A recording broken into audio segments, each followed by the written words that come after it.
Excellent. Well, thank you very much, Tanya, for that. It was great to be with you guys last time. It is awesome to be back. I reckon that's always a sign that you've done a good job, is when you get asked back. So, from what I hear, you found what I shared last time pretty enjoyable, engaging, and useful and valuable. So hopefully you walk away at the end of this 90 minutes feeling exactly the same way. Now, one of the things I wanted to do is just share with you a piece of research that I found just right at the start before we kind of jump into today's topic. And that particular research was all around having your cameras off in a virtual session. And there's been a lot of research around Zoom fatigue and constantly, you can get tired and more fatigued if you have your camera on the whole time. This one was really interesting in terms of your reputation, and what that research found was the more people have their cameras off, the more people are perceived that they are disengaged from the session. And the reputationally, the trust and rapport and the relationship dynamic piece was actually shown to be reduced. And so I found that really fascinating. It didn't necessarily, the research was showing it didn't necessarily change the level of engagement from the person who had their camera off, but other people in the meeting perceived them as less trustworthy, when the meeting came to a close, which I found really interesting. And I just thought I'd share that one because a lot of people kind of talk about the benefits of having your camera off. Now, I was just telling Tanya that, see, Colin's saying hint taken in the chat there. And I was telling Tanya beforehand I was going to run a bit of an experiment. And my hypothesis was that if I shared that, Claire almost proved my hypothesis right, but that I would start seeing all these cameras start coming on, not by asking people to do it, but just by sharing that piece of research there. But what I would say is, if you can and if you're comfortable, turn your cameras on, because I love to see the people that I'm talking with. From a facilitation perspective, it's always makes the experience easier and more enjoyable for me if I can see people in the sessions. So that would be absolutely great. Now, we're going to have a fun time today. It's going to be engaging, and I hope that you are going to take away a whole lot of notes, all right? And jot down a whole lot of things that will be valuable for you. I'm going to ask you to jot down some action items and things as well to maximize your value here. So what I'm keen, if you've got it there, the old pen and notebook, hold those up so I can see them. If you are taking notes online, grab your keyboard, show me that. All right, it's just so I know that you guys are prepared and ready for the value that is coming. All right, so today's session is mastering challenging conversations, all right, for better engagement. That's what we are going for, all right? We are looking ultimately for good engagement, all right, in the workplace. And so what I wanted to do was throw it open to you guys. I want to ask you, what does good engagement in the workplace look like? Throw it in the chat. I want you to, what comes to mind when I ask you that question? What does good engagement look like? Throw it in the chat. A couple of you might want to jump off mute and let me know. I think back to one of the most engaged teams that I was ever in, and it was a small team. It was actually the weapons training team at RAF Base Amberley a number of years ago. We had some permanent staff in there, we had some reserve staff in there, but we just had a great time. We would lean in, we were motivated, we had great morale, we had a whole lot of fun at work. We did really good work and were high performing in that space, but the performance was ultimately a result of engagement. And so I just think back to, that was a really interesting time for me when I reflect back. And that engagement it really stood out to me. I'm seeing in here, we've got free exchanges of ideas, says Stuart, which is great. 100%. If you're engaged, then that's going to happen. Good communication with the team, regardless of whether good, the bad, the ugly. Yes. That's great. Willing to talk about things, raise issues and participate. Cohesive, collaborative, says Natalie. Openness, chat about things, humor and interaction. Yeah, that humor piece and that fun is often a significant indicator that there is good engagement in the team, which is great. And Claire says, being prepared to lean in to discomfort and go the extra mile, 100%, all right? That motivation is there. And so, okay, if that is what is good engagement, what does disengagement look like? What's the opposite of that? You think back to a time when you might have been in a team where disengagement was there, right? What would that look like? Colin's saying cameras off. I like it. You got a cheeky streak there, Colin. I like it. I like it, right? But if I put up here,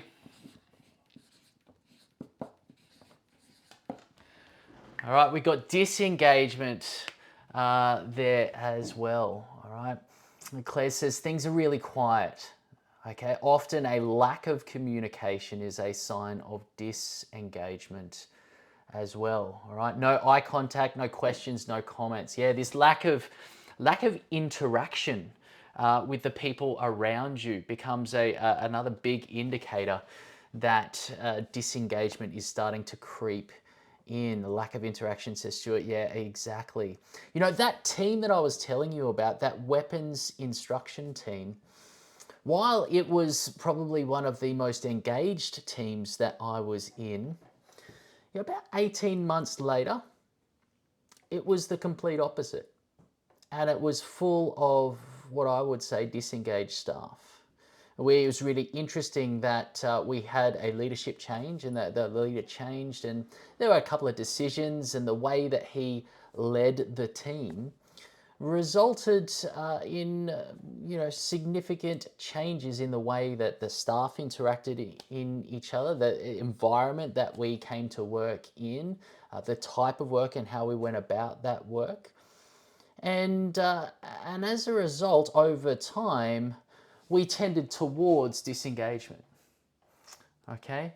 Marianne saying, you're feeling that there's something else going on that you're not part of. Yeah, that lack of inclusion, right, is really interesting. And interestingly enough, as a reservist who was in that weapons instruction team, definitely that there was a divide starting to creep in between the permanent Air Force personnel and the reserve personnel. And that kind of exacerbated whatever disengagement was starting to creep in as well. Side conversations, says Kimberly. Yeah, these are all things that are evidence of, the result of exclusion, right? And also this disengagement, they cause disengagement. But here's the thing, guys. Here's what I want you to remember. Disengagement doesn't just happen overnight. People don't wake up to work when they've been in an engaged team and they've had a good time. I'm going to be disengaged today and come into work. There's a drift that happens, okay? There is a drift that happens. I often say that the engagement, it can be a bit like an engagement party in the workplace in that sense. But if things aren't maintained and sustained, what happens is there's a drift towards a disengaged dystopia in the workplace. And so we just need to be mindful of that. It is a bit of a drift. sorry for a minute while I step down here. It's a bit like, I'm not sure if you can see this, it's a bit like a rubber band, right? You know, when you're engaged, everything seems easy, but as that drift away from engagement towards disengagement happens, there's an increase in tension on the rubber band, right? And that gap between starts to grow and grow and grow, and therefore the tension between the team members, particularly the leaders of the team and the staff, that begins to increase as well. All right, and so if it gets too far, then the rubber band will snap, right? And things start to go bad in the workplace as well. If that tension gets too great, we end up with conflict, we end up with underperformance that needs to be managed, we end up with a whole lot of negative things that are going on, and a toxic culture, a disengaged culture. But that happens slowly over time, all right? And so I want to just get you to think about how that happens, right? And how that is allowed to happen. How does that drift start to happen? How does that, what is it that we miss that allows the drift towards this disengaged dystopia? What is it that we miss? And if you think about it, one of the ways that I often describe this, right?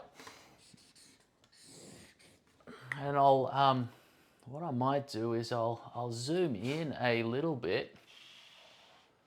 All right, that's probably a little bit too much, but anyway, you get the picture just so you can see this. If this here is our expectations in the workplace, it might be, what are the behaviors, the expectations around behaviors, the expectations around performance, expectations around what good looks like that move towards an engaged culture, an engagement in the team, all right?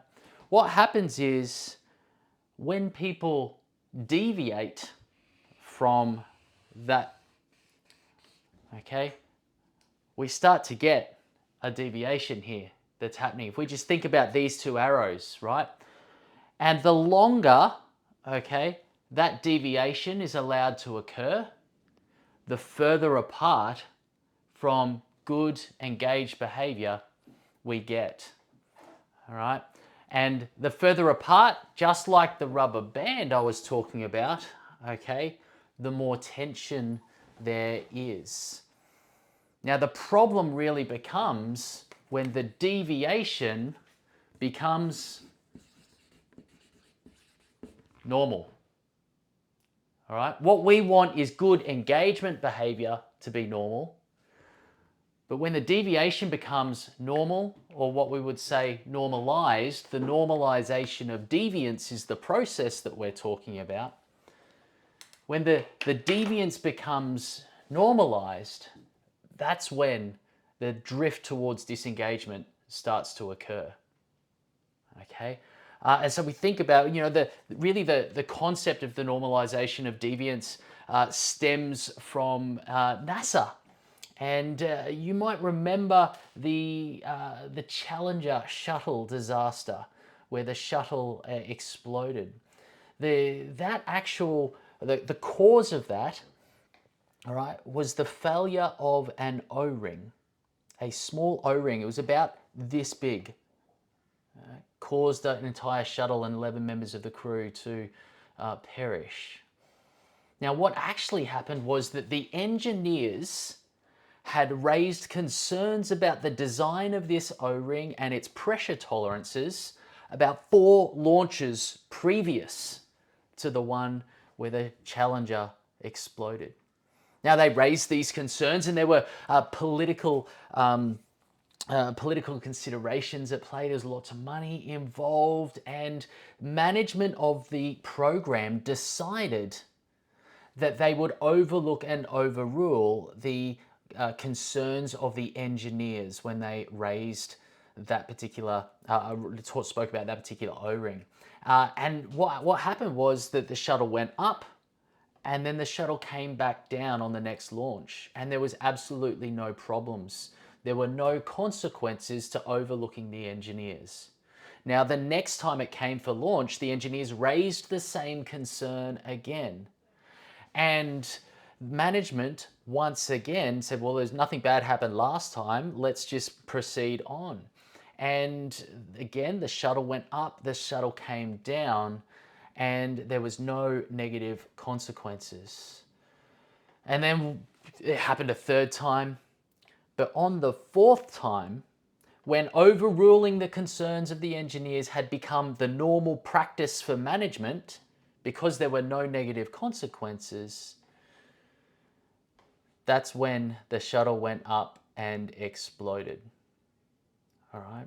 And so in the investigation, one of the things that came out was it had become normal practice, the deviant practice of overruling the engineers' safety concerns had become normalized within NASA.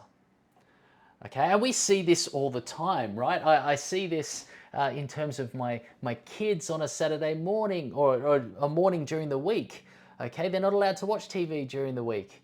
But if mum and dad have a really late night during the week and we want an extra half an hour sleep in the morning, we say go and turn the TV on, right? And so they go and do it. And because we still haven't caught up, the sleep, the same thing happens the next day, right? And so the third day, they don't even come into mum and dad. They just go and turn the TV on, right? It's just become normal practice now. And then when mum and dad, generally dad, starts to realign with the expectations and say, hey, no TV before school, there's a real issue there, okay?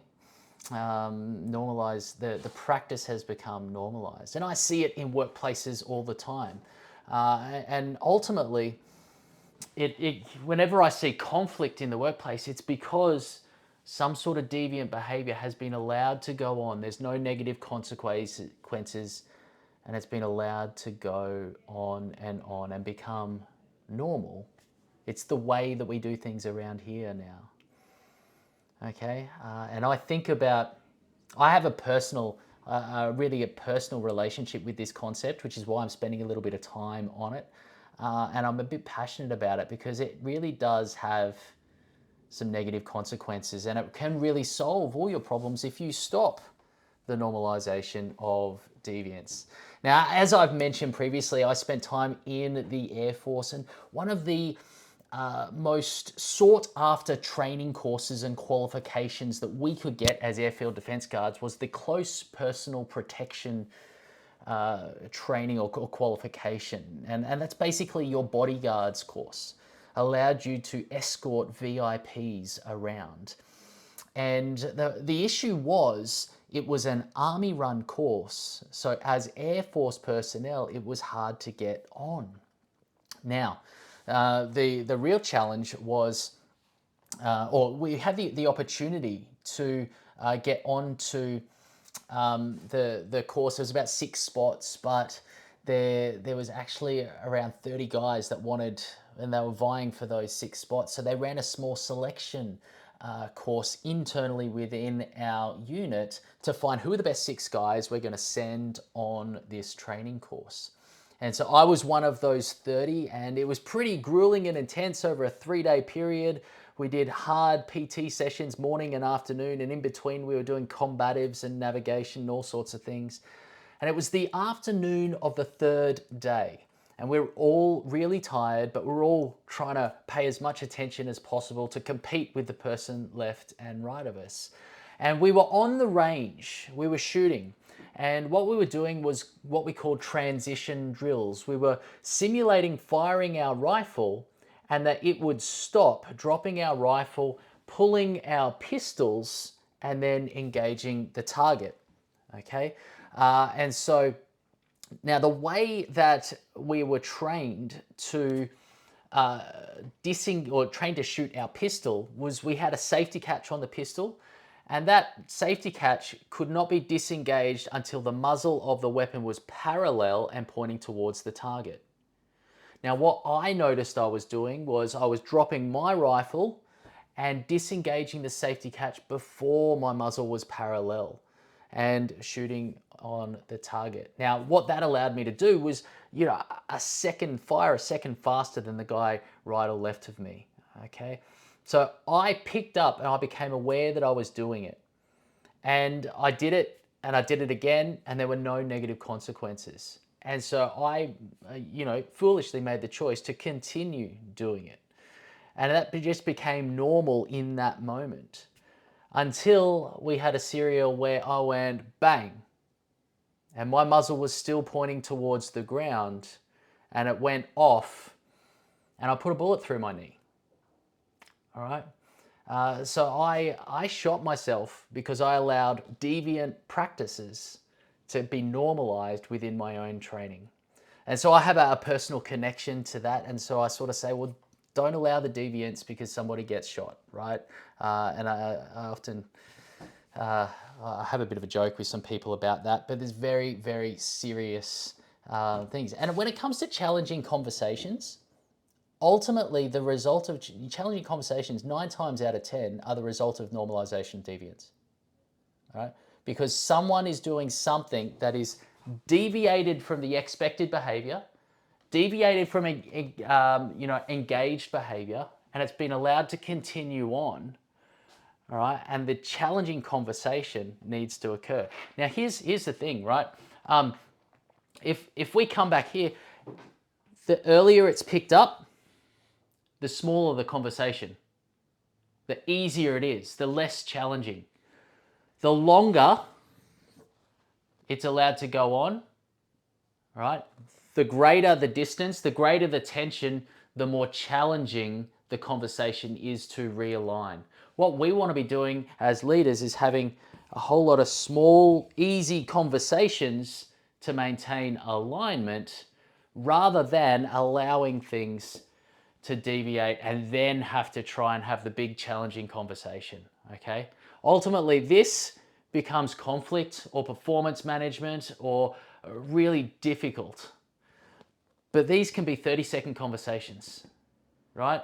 5-minute discussions where we just maintain expectations and alignment. And that's really what I want to encourage you to do. How do we maintain a foundation where we can constantly have small conversations that prevent the need for the big ones, okay?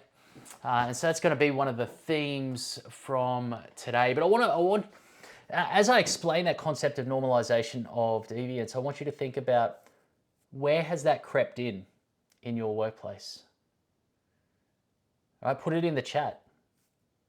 Right, where might it have crept in within your own work?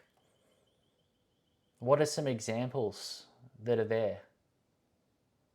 You think about a meeting with maybe your team, it may be with other people across the department, maybe from other departments.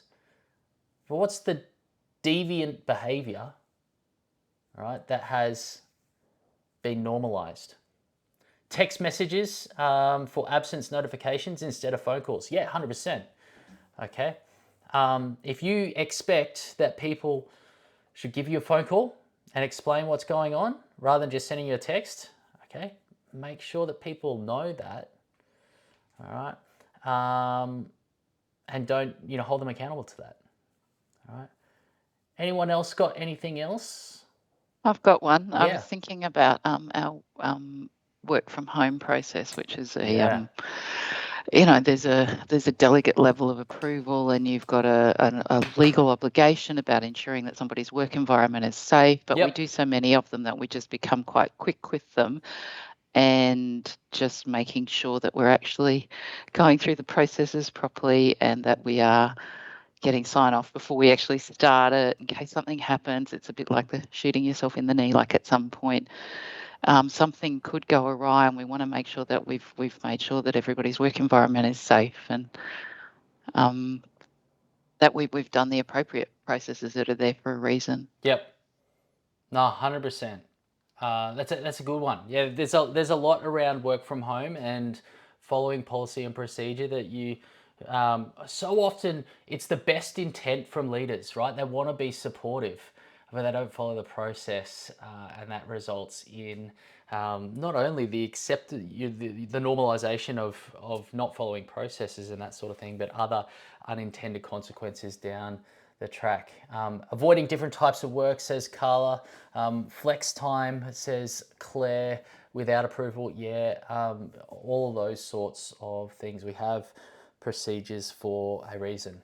All right. Well, so let's keep moving. All right. So I just put that in there to set the scene, because that kind of allows us to explain why we need challenging conversations in the first place.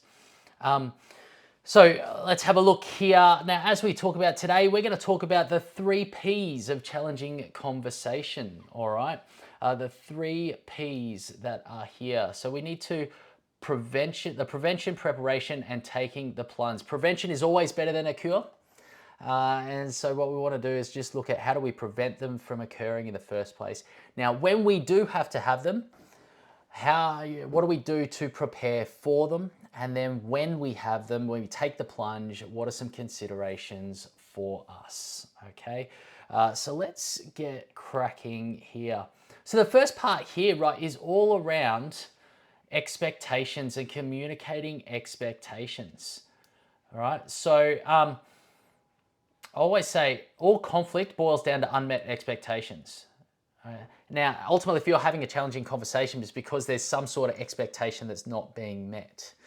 Now, and we can look at everything from, the conflict, in terms of my kids not doing what I expect them to do, all the way up to what's happening over in Ukraine at the moment. There's a different set of expectations. Okay, Putin expects that all Slavic people should be under the Russian flag, and Ukraine expect that they should be able to rule themselves and have independence and autonomy over how they go about their life and their life in Ukraine. And so all conflict, it boils down to unmet expectations. If you're having a challenging conversation, there are expectations that aren't being met, and it's really beneficial to understand what those expectations are. But it's also really beneficial from a prevention perspective to communicate what the expectations are, because people can't meet your expectations if they don't know what they are. All right. That happens all the time, right? I'm in coaching individuals, or I might even be trying to facilitate, negotiate some where there is a little bit of conflict in a team, and I sit down and we kind of tease out what the expectations that aren't being met are, and I sit down and I go to the leader. Did you ever explain that expectation to them? And then all of a sudden this light bulb happens for them, right? And they realize, oh, I never actually told them that's what I expected. I'm getting frustrated because they're not doing what I want them to do, but I never told them what I want to do. All right, so there are obviously a whole lot of things around policy and procedures and stuff that everybody should know. But often if people aren't following it, there's some sort of deviation happening. It's worth having the conversation explicitly. All right, this is what the expectation is. And so often we assume that people know what we expect, but we all know about assumptions, all right? They make an ass out of you and me. Okay, so make sure that we explain our expectations. So if you think about it, we want to hold people accountable. This is another theme that's going to come through today. And when people don't meet the expectations in the workplace, as leaders, it's your responsibility to realign. It's your responsibility to hold them accountable. But if you haven't explained what the expectation is, you haven't had an explicit conversation and that sort of thing, it can be a bit like you're hanging on the bottom rung of a ladder and there's no foundation for your feet. All right. If you think about good engagement, right, there's like a ladder, and every rung of the ladder is a conversation, because leadership is done by 1,000 conversations. All right, that's worth writing down and remembering. Leadership occurs through 1,000 conversations, and if you haven't had the conversation about expectations, if you haven't had the conversation and explicitly got their commitment to abide by those expectations, when it comes to holding people accountable, it's like you're operating with no foundation here. See, challenging conversations, they never occur in isolation. There's always conversations that have happened before. There are always conversations that happen afterwards. And well, from an accountability perspective, right, if you've had the conversation about expectations, what you're doing is you're laying a foundation for you to stand on when it comes time to hold people accountable. Accountability becomes difficult because you haven't had an explicit conversation at some point earlier. Every conversation in leadership ultimately is laying the foundation for future conversations. And if you can lay that foundation, you can lift yourself up and start to climb the engagement ladder. And so I'm wondering, what are the frustrations that you have with your team currently? You might think back to a conflict that you've had at some earlier point in this year. What were the expectations that weren't met? Okay. Did you have previous conversations potentially that could have been more effective, that would have laid the foundation for accountability in those areas? All right. Does this make sense to people? I'm seeing a bunch of nods. Marianne's nodding vigorously. Vincent is saying yes. Blaze is nodding yes and smiling as well. Give me a thumbs up. I see Janet and Stuart are both giving me thumbs up. Thanks, guys. All right. Leadership occurs by 1,000 conversations. Each conversation never happens in isolation, and you are always laying the foundation for future conversations. All right. And so that's really important. Now, hey, here's, I just want to really quickly, I'm not going to go into each of these, but here are 6 clarity conversations that you can have with your people, clarifying the expectations around how things are done. At the end, there'll be a QR code. You can download an actual resource that goes into these a little bit more. But the big picture conversation, right? Have you given people clarity and set expectations around the bigger picture, around strategy, around context, around what's happening, so that if people have to make decisions day to day, they can think about, well, what's the big picture outcome? What's the contribution of this decision to the big picture? Okay. The next one is success. What does good look like? What does winning look like for this team? Is everybody clear here? And is everyone clear around the process to get there? Okay. Culture. What are the expectations from a cultural perspective? What are the behaviors that we want that lead to high engagement? What are the behaviors that we don't want? You know, in the context of deviation, what does bad look like? And do we have is everybody clear around what we expect to avoid when it comes from behaviors? And are we all clear around what behaviors we expect to demonstrate in order to promote engagement?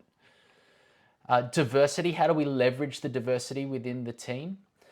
Leadership style, how do you as an individual lead? All right, what are your expectations that are there? And how do they get the most out of your leadership? Have you had that explicit conversation? And then also the 3 Ps, which for me are, they are process, they are policy, and they are procedure. Okay, what are the kind of the guardrails organizationally that we have to follow? All right, so have some conversations to be explicit around that. Now give feedback. Okay, feedback is important because feedback ultimately, if we think about it, feedback are the little conversations, the little corrections. Small corrections often prevent large deviations in the future. And so feedback is the small corrections often, okay? And so when we think about feedback, really quickly, I talk about 4 steps, right? When it comes to it, first ask, hey, can I give you a piece of feedback? All right. That's really important because it communicates respect. It makes sure they're ready and in a headspace to receive the feedback. Because if you give them feedback and they're not ready and don't want it, you're actually going to damage relationship and rapport. You're actually going to disengage them further, right? When your very intent is to engage them. So ask, hey, can I give you a piece of feedback? All right. Second one is make an observation. Third one is what's the impact? And fourth one, all right, is what's the solution? So it looks something like this. Hey, John, can I give you a piece of feedback? John, I've noticed over the past couple of weeks you've been consistently late to the management meeting. All right, that's the observation.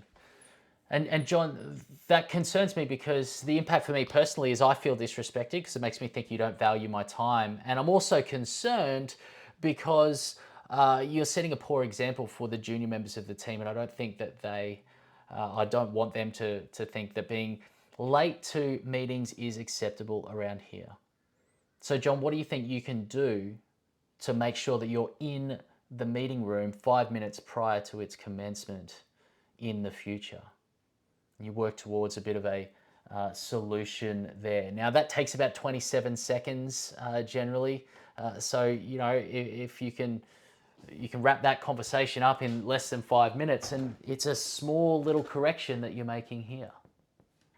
Right? So it's a great feedback, a great framework for feedback. Now you can sit down and use that framework and have an hour-long conversation and start asking questions in there. But the important part is the impact. Do people understand the impact of the behavior? Now the pro tip for that is to actually ask questions in there. And this is really important when it comes to challenging conversations, right? Is if you can get them to identify the issue, it's much easier to discuss. They're much more open and engaged in the feedback conversation. So if you can sit there and go, hey, John, can I give you a piece of feedback? John, what do you think I've noticed over the past 3 to 4 weeks? And John sits there and he goes, well, I've constantly been late to the management meetings. Yeah, that's right, John.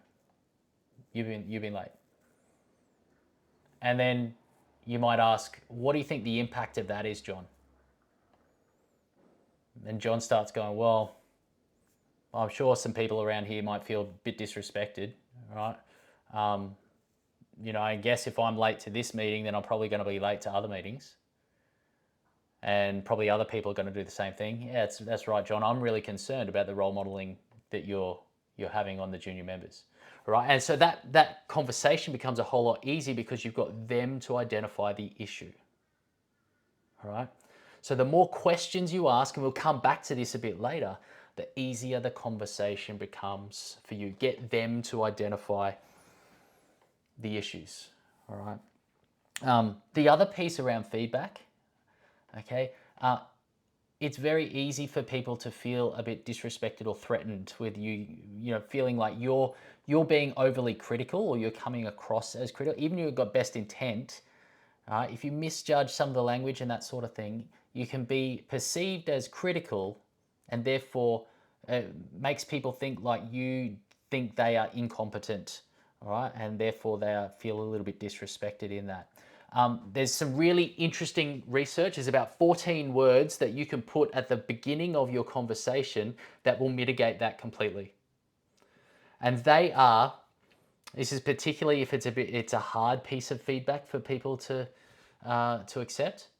If you say, hey, I'm giving you this feedback because I have high expectations and standards and I believe that you can meet them. Right? You're setting the bar high and then you're speaking to their potential. All right? You're speaking into them. You're saying you're good enough to do this. And what the research shows is that the people are perceived as much less critical, all right, when you just simply put that statement up front. All right? I'm giving you this feedback because I have high standards and I believe that you can meet them. Or the business has high standards, or we're going through a really a hard time at work, but I believe that you're up to it. Okay? Good leadership is all about high standards and high support. And if you can put those together in a statement up front, people are much more willing to accept and therefore action the feedback. The research says that people are much more likely to, they're about 40% more likely to action your feedback if you put that statement up front. Okay? So, that bit of a pro tip there, okay? So feedback, I should have gone through this. Ask, all right, make an observation, all right, discuss the impact, and then work towards a solution, all right? So the more feedback you give regularly, that's the small correction. It avoids the challenging conversation of the large deviation, all right? And then finally, understand different personalities. There are things people do in the workplace that may not meet your expectations. Before you really get frustrated by it, ask yourself, is this a preference thing? Okay. Is this a matter of performance or is it a matter of preference? Are they doing it their way and it's not really an issue? In which case I would prefer them to do something different, but because it's not really an issue, I just need to let it go. They're still achieving the outcome. They have a sense of autonomy and agency in the workplace. Ask yourself that. Too many times I get called in to deal with conflict, and really it's over such a small thing. And they're saying, the leader's sort of saying they're not doing it this way. And I speak to their leader, and they're going, well, it doesn't really matter how it gets done as long as it gets done and we get the same result. And so people are making a mountain out of a molehill. They're making a performance issue out of a preference issue. Right? Now, I understand that there are policy, there are procedures, there are legislation and laws and things that you guys have to abide by. There are a left and right of arc and things that people have to do certain ways. But there are also a bunch of stuff that people can do different ways. Don't fall into the trap of people having to do, of making people have to do things your way. All right? Because that can cause a challenging conversation that doesn't need to be one. So I want to ask you guys, what stood out to you so far? That's the preparation piece. It's normalization, deviance. Why does challenging conversations occur? What can we do to prevent them? What's been the key gold nugget that stood out for you so far? Throw it in the chat. I want you to put it in the chat. What was it that stood out? Vincent, what's stood out to you so far, mate?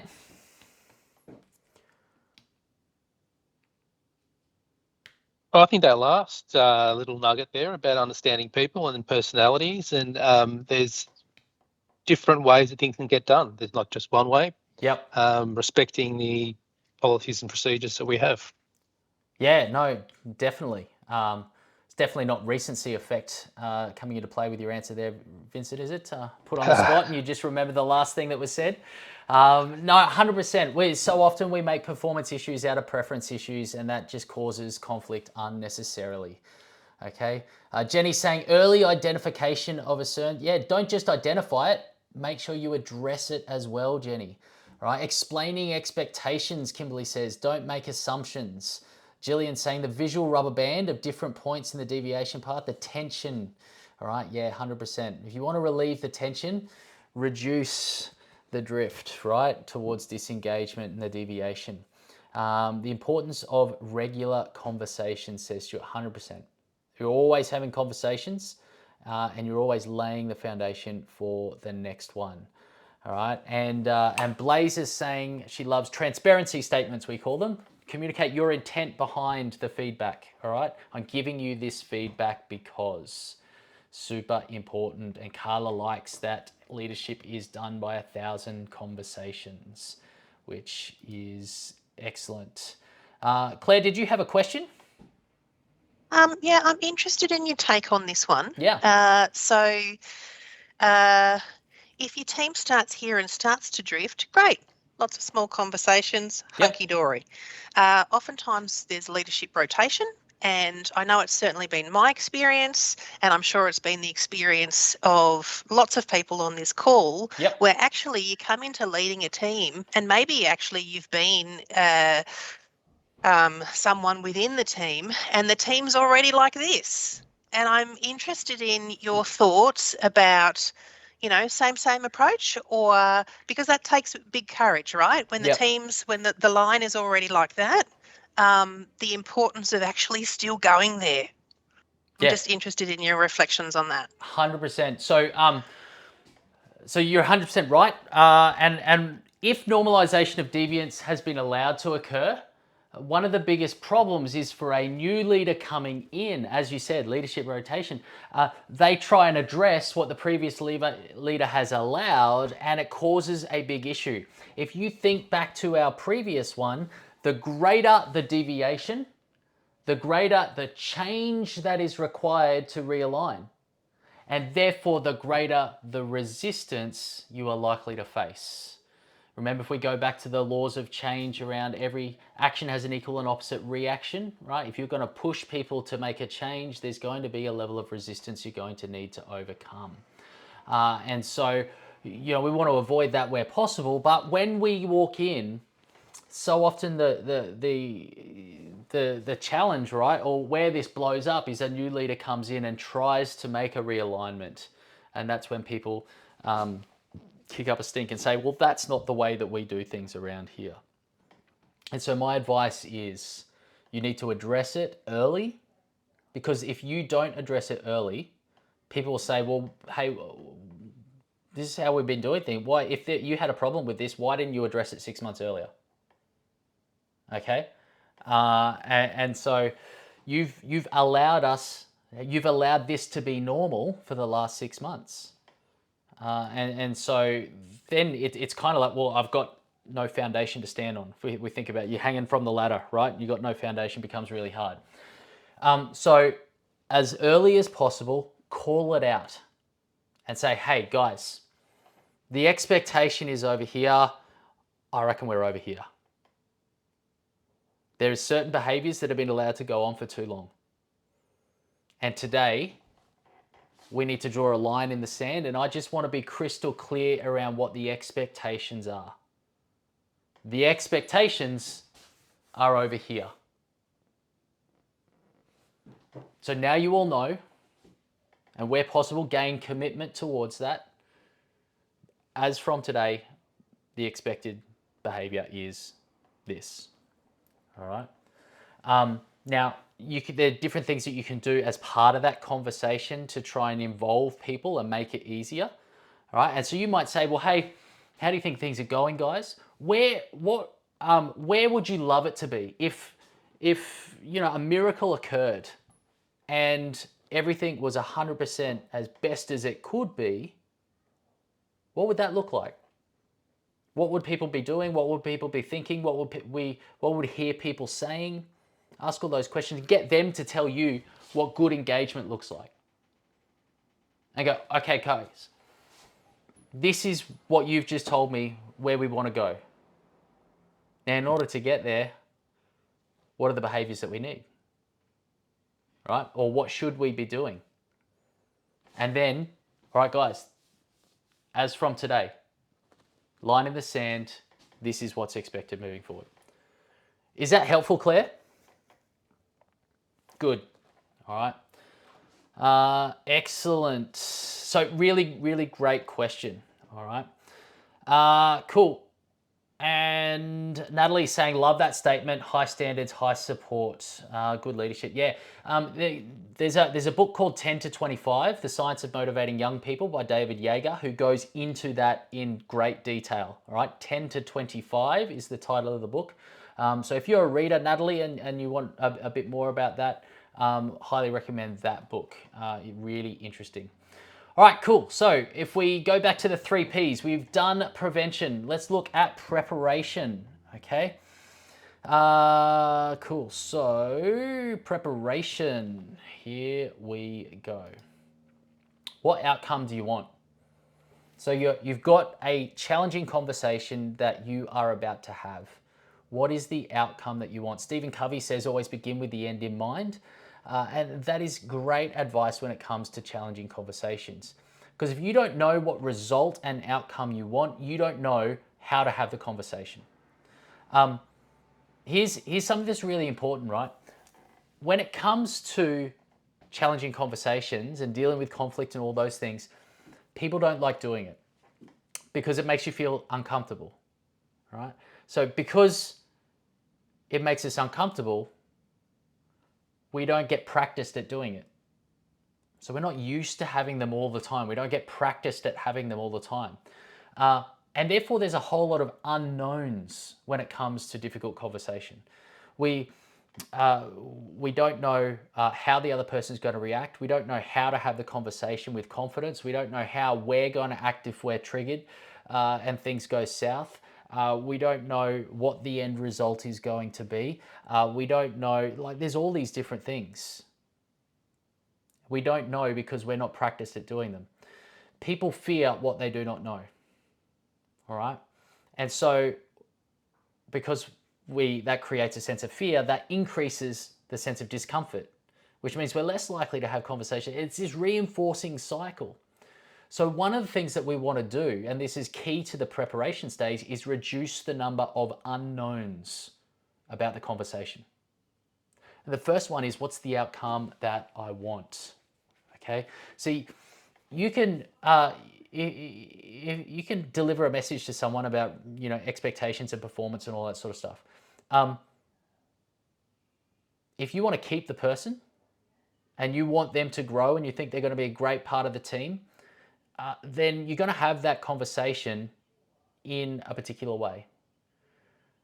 But if the outcome is actually, you know what, this person is not the right person for this team, and the outcome that I want is for them actually to move on and find a place that is right for them, you're going to have the conversation in a very different way. Now, I know that as soon as I say that, the majority of you are going, hey, Cliff, it's really hard to performance management. We can't get people out because we're in government. 100%. It's hard and it's difficult, I know. However, it's possible, and I will challenge you to say it's also your responsibility. If you want engagement in the workplace and you want high-performing teams and you want people to be motivated and have morale, then you need to be having these conversations, and if they have the wrong people there, you need to move them on. The quickest way to ensure that the drift happens or accelerate the drift towards disengagement, the quickest way to disengage your highly engaged personnel is to tolerate poor behavior, to tolerate people that should not be there,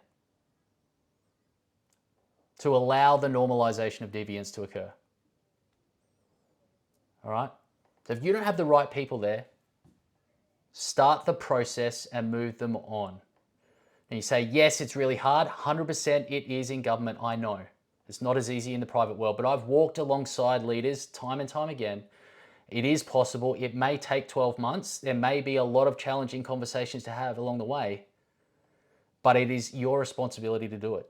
And it is the best thing for you. It is the best thing for the organization. It is the best thing for your team.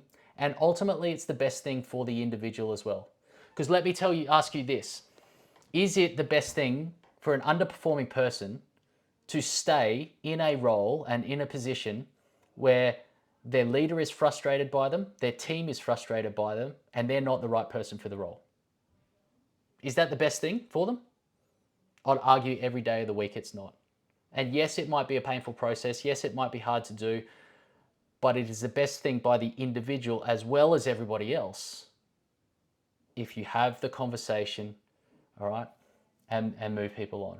Now, the importance of what I'm saying here around every leadership average by 1,000 conversation, every conversation is laying the foundation for it, okay? If you have the conversations early, necessary, record them, you'll have what you need in terms of the performance management process, all right? So everything I'm saying here will enable you to do that. It gives you the foundation to move people on if necessary. Little bit of a sidebar, but I always challenge people in government in that space. Know the outcome that you want, all right? And then have a think about, well, what might happen in the conversation? You know, I say one of the things that we don't know when it comes to challenging conversations is how will I respond? Or what might happen if? And so have a think about what's the best case scenario, right? And that'll make you feel good around, oh, this is easier, right? Think about what's the worst case scenario. If this went completely south, what would happen? And then ask yourself, how would I deal with that? Develop a bit of a plan, all right? How would I deal with that? So if you know and you're prepared to deal with the worst case scenario, it's going to be somewhere between best and worst case, all right? And you might ask yourself, well, what's the likely case, which is going to be better than what's the worst case. If you can feel prepared or have at least an idea of how you're going to have the conversation and handle whether it goes south or not, you'll find it a whole lot easier. So ask yourself the question, what's the worst case scenario? If this went completely south, how would I deal with it? All right. And it may be to halt the conversation. It might be, hey, we're going to pick this up later. Hey, I'm going to bring someone third party in, or hey, I just need you to stop. I need you to have a bit of time to calm down and then, come back in. Have a think about how would you deal with it. And specifically, I encourage you, write down the words you would say. That will give you the confidence. Okay. And then finally, what happens if I'm triggered? Okay. If you get super, you're frustrated, angry, emotional, and you're starting to lose control in the conversation, what do you do in that circumstance? First think about what triggers you. So what might trigger you in, to lose control, to get super emotional. If you know what that is, then you can avoid it. But also when that happens, what's your actions on? Okay. Now, when it comes to actions on, in the military, we would have this thing called actions on. Every time we stepped out on operations, we received a set of orders. We would also receive a set of actions on. Now, actions on is a predetermined response to an anticipated scenario. A predetermined response to an anticipated scenario. So if I was walking out or patrolling the bush with my team and we got ambushed, our actions on ambush would be everybody immediately faces out, puts rounds down range, turns, finds cover, and then moves into an extended file facing the enemy direction, waiting for the command to assault. Everybody does that automatically. There's no commands, no communication. Everybody just does it straight away because it's a predetermined response to an anticipated scenario. So what you don't want to do is wait until you're in the middle of the challenging conversation. Your amygdala is firing. If you remember back to the session last time, we were talking about your threat system. Your threat system is firing. So your prefrontal cortex, your rational and logical system is shut down. That's not the time to figure out how do I best respond in this conversation. Figure that out, have a plan, practice it before you step into the conversation so that you can execute it and do it well once you are in, if you need to. All right. Again, what we're doing is reducing the number of unknowns, giving ourselves a high degree of preparation there. Okay. All right, so that is the preparation piece. All right. Worst case, just give more evidence. Yeah, sometimes. Sometimes evidence can be the case. Sometimes the evidence may only just make people dig in. All right. Sometimes we just need to stop. We need to let people calm down. All right. And the best way that we do that, all right, is we think about some of the things that we do when we take the plunge and have the conversation. Now, what I'll say is that these 4 steps here, they are not a step-by-step. Okay, this is not a formula. These are considerations. You may need to pull them out at various different stages and do them all the way through. But the first part is recognize that it is going to be a difficult conversation and relax. Okay.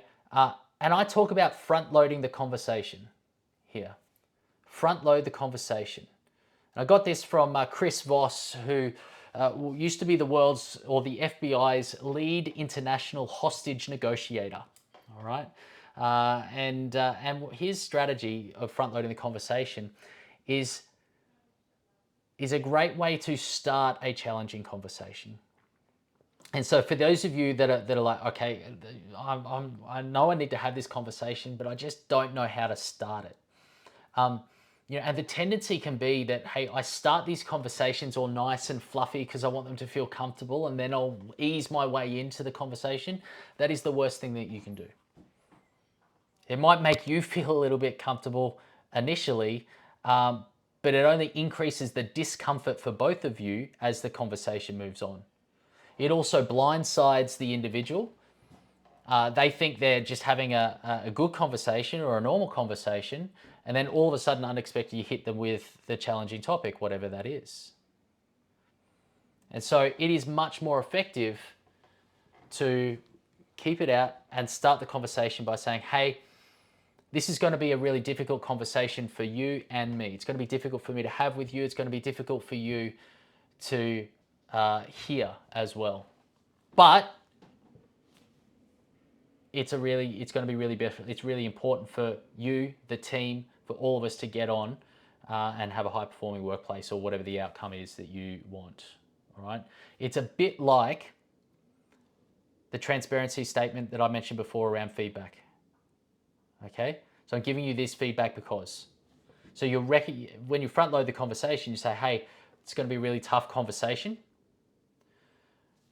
You're now preparing them to have a conversation. So they're not going to be blindsided by that in that sense. They're not going to get halfway through the conversation and be blindsided. The other thing is, human beings have a tendency to catastrophize. And so they will start thinking, hey, this is going to be a really hard, difficult conversation. Chances are it's not going to be as bad as they think. Who here has had a difficult conversation and you've walked out of it going, that's not as difficult as what I thought? Right? Seeing a lot of heads nodding across the screen there. Happens to me all the time, right? We work ourselves up and we think, oh, this is going to be really bad. If you trigger that in the other person, what happens is the conversation isn't actually as hard and challenging as what they thought. And they walk out of it going, oh, that wasn't as bad as what I thought it was going to be. They actually have a sense of relief rather than a sense of resentment. So you're being open, you're being honest with them, you're being transparent around the nature of the conversation. They walk away feeling relieved rather than resentful. So it's a great way.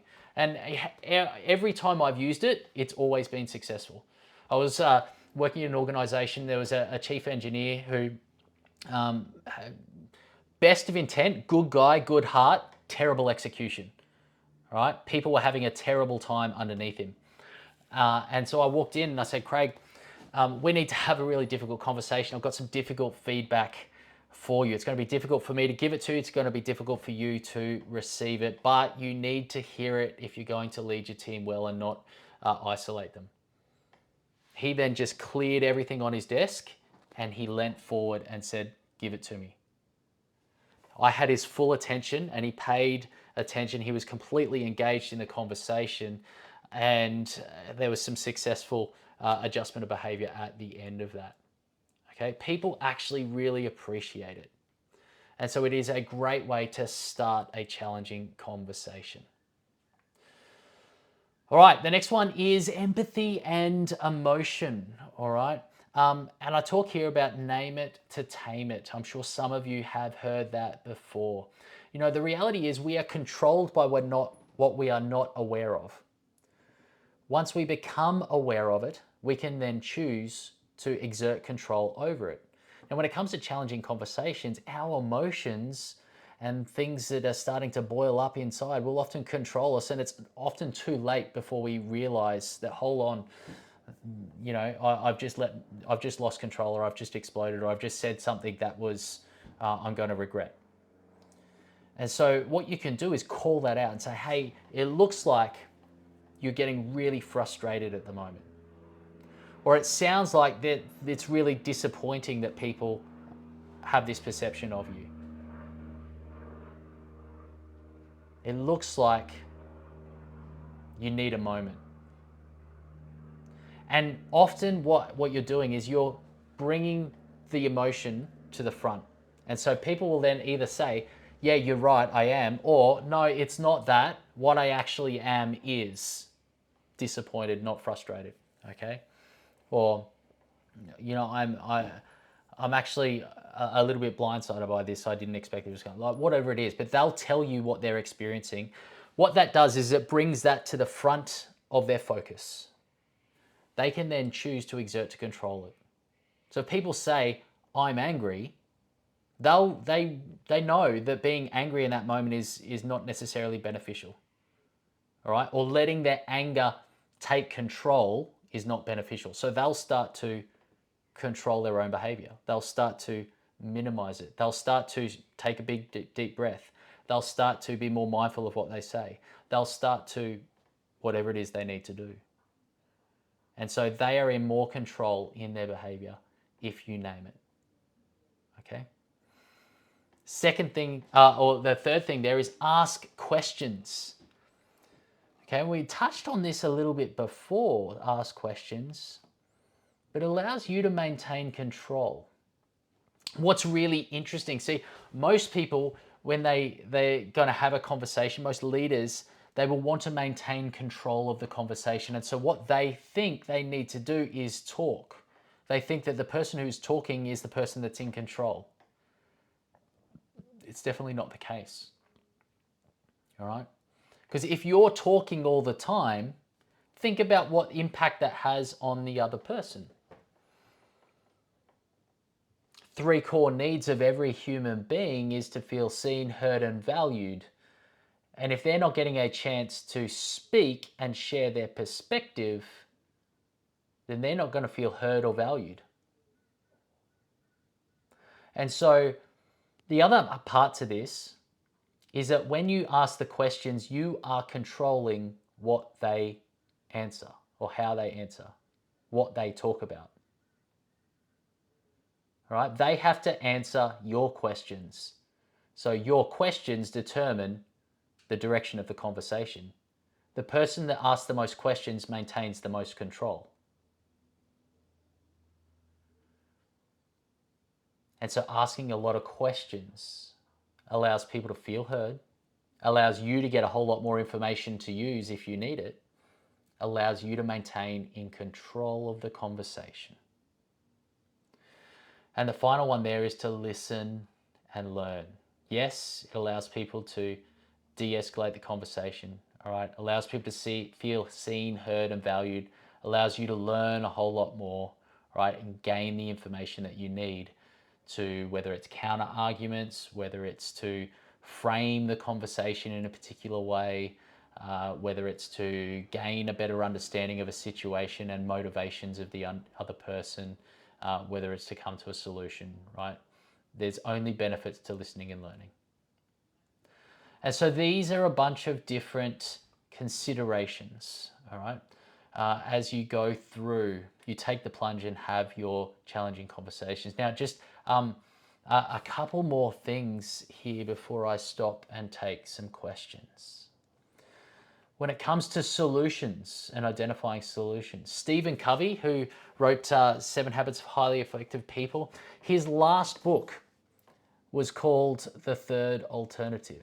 And I reckon it's probably his best book. And the whole book, the premise of the book was, if I have my way, I win. If you have your way, you win and I lose.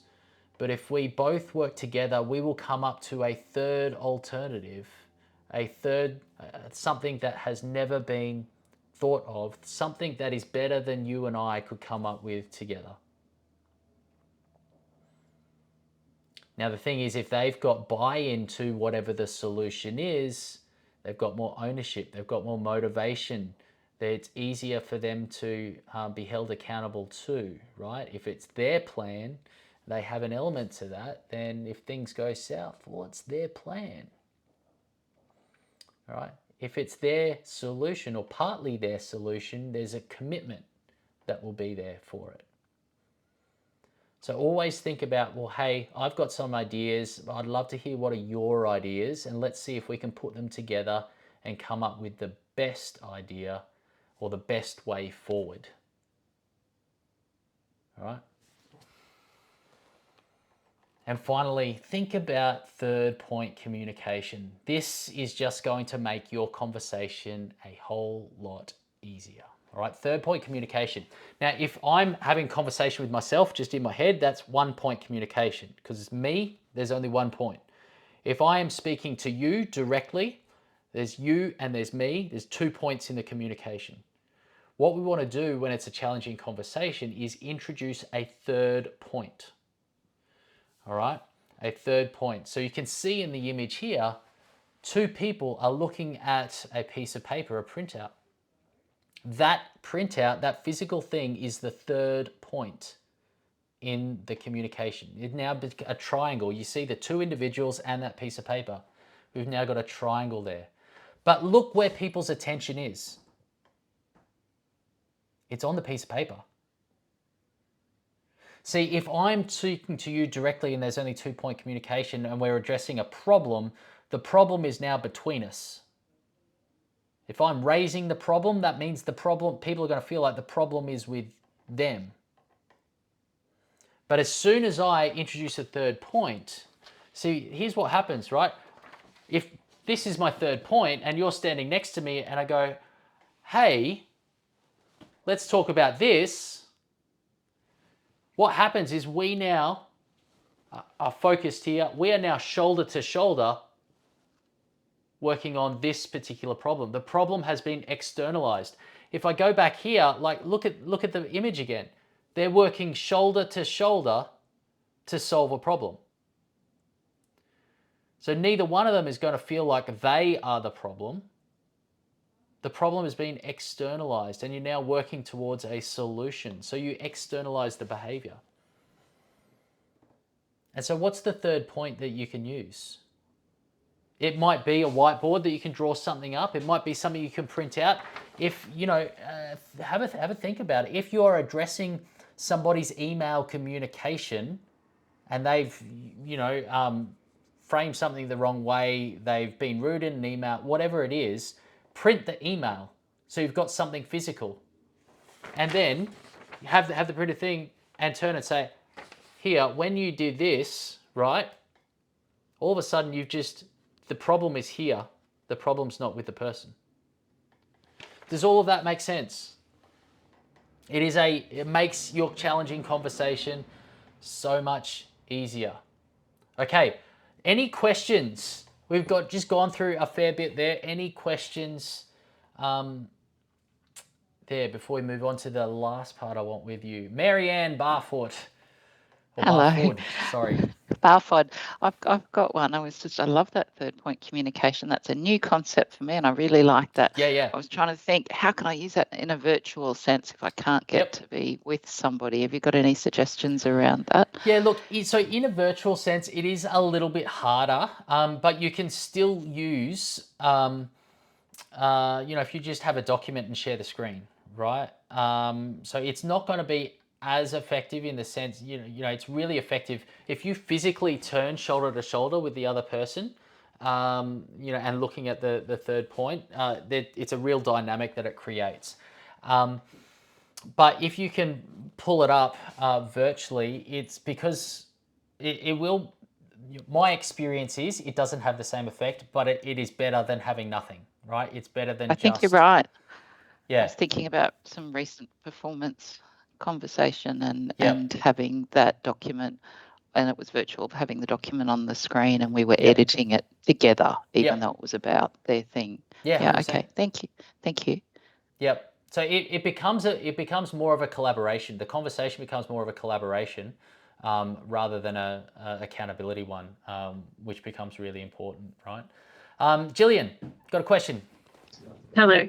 I just wondered if you had a comment about whether or not it's more effective to try and tackle everything in one conversation, or whether maybe time can be a good thing. Is time good or bad in these kind of conversations and to chunk it into, say, 2 conversations. Is that helpful or hurtful? Does it allow more brew time? What I would the general rule, Gillian, is that deal with one issue at a time. So what you don't want to do is what John Maxwell calls is gunny sacking, right? You have a gunny sack of things here, and I'm dealing with one issue, and this one, and that one, and this one, and like you're just hitting them over the head with all these different things, right? And they walk away completely deflated, and there's going to be confusion around as they remember what was said about what issue and all those sorts of things. So as a general principle, deal with one issue at a time. There might be some certain scenarios where if you're addressing things with teams and the teams raise multiple different issues, or even if you're dealing with someone who they raise multiple issues, you might say, okay, cool, well, let's deal with this first, and then move on and have the second issue, right? But what I would say there is designate or demonstrate a complete shift between the two issues, right? So what it might mean is you get some paper, tap them there, and put that aside. Okay, so that's that issue aside. Now let's talk about the second one that you raised. So there is a very distinct shift in the conversation, and they're not just two issues dealt with in one conversation. They're essentially two conversations they just had at the one time. Does that make sense? Yeah, that's really helpful, and it does keep it clear. What if someone's emotional kind of response when you're giving the feedback kind of comes from left field, is a bit of a surprise, and you feel like time in that instance, even though it's the one issue, but you feel like the conversation's becoming a bit cyclical, or you can't actually reach a healthy resolution in one sitting. Yep. I've often heard it said that you don't have to solve everything in one conversation. You can park it and but how to do that without sounding like, one, you're giving up, or two, you can't handle it right now, or reading the room a little bit about what their capacity is to engage meaningfully in that conversation. Yep. Just thoughts on that as well. So if people are triggered and the amygdala's flying and they're getting super emotional, and the rational and logical parts of their brain have shut down, they're not in a position to really have a productive conversation, right? So what you do kind of need to, if you can't de-escalate that in the moment, then maybe it is, it's again, name it to tame it, right? So call out the emotion. Hey, it looks like you're really upset at the moment. Did you want to have 5 minutes to just take a breather and calm down, and we can reconvene? And see what they say, right? Or hey, maybe it's beneficial if we have a bit longer and we come back and we revisit this, whether it's tomorrow or something like that. I'm a fan, if you're going to do the longer break, I'm a fan of asking them to do something in between. So first of all, always signal if you can, maybe not schedule, but say tomorrow morning we will readdress this. Like, what's the time frame that you're giving them to circle back? So you're not letting them just, if they don't know. Well, they might spiral a bit more. That's right. If they don't know when, like the unexpected is going to increase the emotional burden. So give them a definite, we will do it at this time. But then, I might say, hey, I think it might be really beneficial for you to put some thoughts on paper around what was going through your head at the time of the incident, what might be going through your head now. And I want you to think about, well, if you were in my position, right, what would you do? And just get them to write that, or ask them a question, whatever the question is, for them to think about. Because what you don't want them is to just do the negative downward spiral, Whereas if you give them a question that helps shift their perspective, often what that means is once the emotions come down and they can have a different perspective, when they come back to the conversation, they're in a much better place, right? And they've probably had an insight or two in the space, which means they come back in a different headspace for the remainder of the conversation. Thank you. Does that help, Gillian? Great. Yes, it does. Practical takeaways. Thank you. Okay, awesome. All right, hey, we've only got a little bit left. So as I say here, like, challenging conversations never occur in isolation. You're constantly laying the foundation for the next conversation. So just think about that as a leader. Most of the times, challenging conversations are challenging because you haven't had the necessary previous conversation. So always be mindful about the conversations that you're having. Now, how do we manage negativity in meetings? It's really common. Every workplace that I go into, there's, we have meetings in every workplace. At some point, someone talks about some negativity or negative behavior in meetings. And so this process will focus on the meetings, but you can kind of use it in any scenario that you have there. So the first one is identify the current state. And you might sit down with your team and you say, hey guys, I'm kind of feeling that the meetings are not as effective as they should be. Right? I'm feeling a little bit frustrated at the end of some of these meetings. So you kind of identify it. You might throw it out to the team. Hey, how are you guys feeling about the state of our meetings? And get them to come out. Consider what good looks like. So as I said before, like, if we had the best meetings ever, and we were 100% engaged in these meetings, what would that look like? Get them to come up with what good looks like so that they have ownership in terms of the outcome that you're working towards.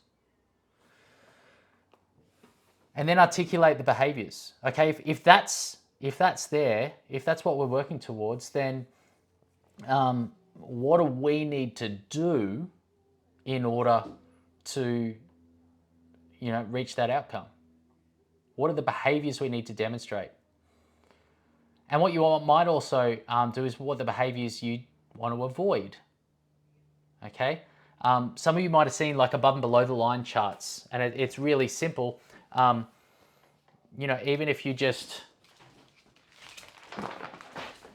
if you just literally get a whiteboard and you draw a line on there and you go, what does good look like? What are the behaviors that lead to engagement? And write all those up on the board. And you go, okay, what are the behaviors that lead to disengagement? Write them down here. What are the behaviors we want to avoid? And what you've just done is developed a piece of collateral then that you can use to hold people accountable too. And so you can sit there and you can go, hey, if someone's doing the wrong thing, hey, you're on your phone in the middle of a meeting. That was a below the line behavior. Just remember, we want to make sure that we're adopting these behaviors. Right? This above and below the line behavior chart could become your third point in your accountability conversation. All right? And you can also sit down and you can use it and once a quarter or something like that, and you say, hey guys, here's the above and below the line chart that we said we want to be more effective in meetings. How are we going with that? Over the last month, how have we been going with these behaviors? Have any of these below the line behaviors been crept in? Okay, over the next month, what are the above the line behaviors we want to dial in on and make sure that we do? All right, so there's a way that you could kind of go about that. Once you've articulated the behaviors to reinforce, the behaviors to demonstrate, the behaviors to avoid, I reckon it's a really great idea to have a conversation. How do we discuss deviation? If someone's doing a below the line behavior or someone's not doing the above the line behavior, how do we manage that? And what ideally you want is the team to hold itself accountable, right? You're now articulating explicitly what's the accountability process here in a meeting. And get them to tell you how you want to how you hold them accountable. And ultimately how you're empowering them to hold each other accountable as well. Because what ends up happening when we do this stuff, is that team members will call each other out. And they'll say, hey, Jimmy, that's below the line. Come on, put your phone away. And so you don't have to do it. You don't have to have the challenging conversation because their teammates had a regular conversation already. All right. But what you've done is you've laid the foundation for your team members to hold each other accountable. You've had the early conversation that's laid the foundation to enable and empower their conversations, which means you don't have to have the challenging one, right? And then finally, reinforce. It's the small alignment ones, all right? There's no point having the conversation around what good looks like in a meeting only to allow bad behavior to continue to be normalized, right? So there's a bit of an example around how you might apply some of the principles we've been talking about today in a specific scenario. Any questions about anything that we've covered today?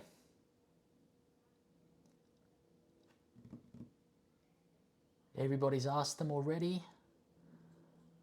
All right, what's been the thing that stood out to you the most? All right, I want you to put it in the chat. What stood out to you the most? And while you're doing that, okay, a couple of extra resources for you.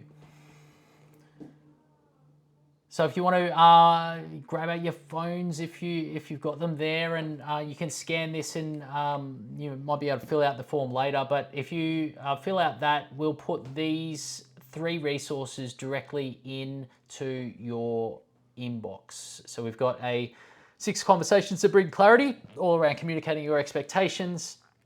There's a poster that goes into feedback, a little bit more detail than what I did quickly today. And also a conflict prevention protocol template, which, I haven't really spoken to this a lot, but as a team, what you can do is, if there is conflict, how do you prevent it from escalating? Or how do you call people out and their behavior? What's the agreed upon process for that as a team? And so there's a bit of a template there and an example for you to do that. That's one of the things that in high performance team programs that we actually do, is we get people to explicitly state, how do we manage conflict?